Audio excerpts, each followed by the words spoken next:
இன்றைய காலத்தில் காதலித்து பல பேர் ஏமாற்றி வருகிறார்கள்.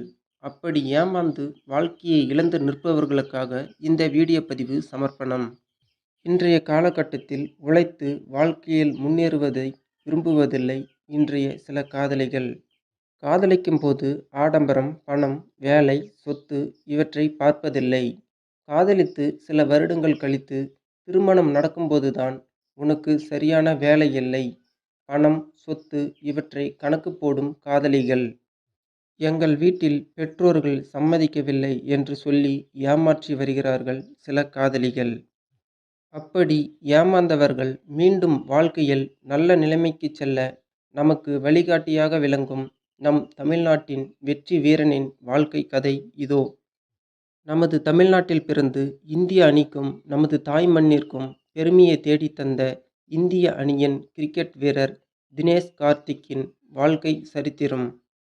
இவர் தமிழ்நாட்டு அணியில் இடம் பிடித்து சிறப்பாக விளையாடி தமிழ்நாடு கிரிக்கெட் அணியின் கேப்டனாக தேர்வு செய்யப்பட்டார். அப்போது இவர் ஒரு பெண்ணை காதலித்து திருமணம் செய்து கொண்டார்.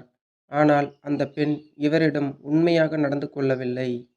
அந்த பெண்ணுக்கு வேறு ஒருவருடன் தொடர்பு ஏற்பட்டு அந்த பெண் இவரை ஏமாற்றிவிட்டு வேறு ஒருவரை திருமணம் செய்து கொண்டது. இதனால் மனம் உடைந்து போன இவர் தற்கொலைக்கு முயன்றுள்ளார். இதில் காப்பாற்றப்பட்ட இவர் பல நாட்கள் மன வேதனையால் துன்பப்பட்டு உள்ளார். இதனை பார்த்த அவருடைய பயிற்சியாளர் மற்றும் தீபிகா ஆலோசகர் இருவரும் அவருக்கு மீண்டும் பயிற்சி அளித்தனர். அந்த பயிற்சிக்கு பிறகு இந்திய அணியில் இடம் பிடித்தார். இந்திய அணிக்காக பல போட்டிகளில் விளையாடி வெற்றியை தேடி தந்துள்ளார்.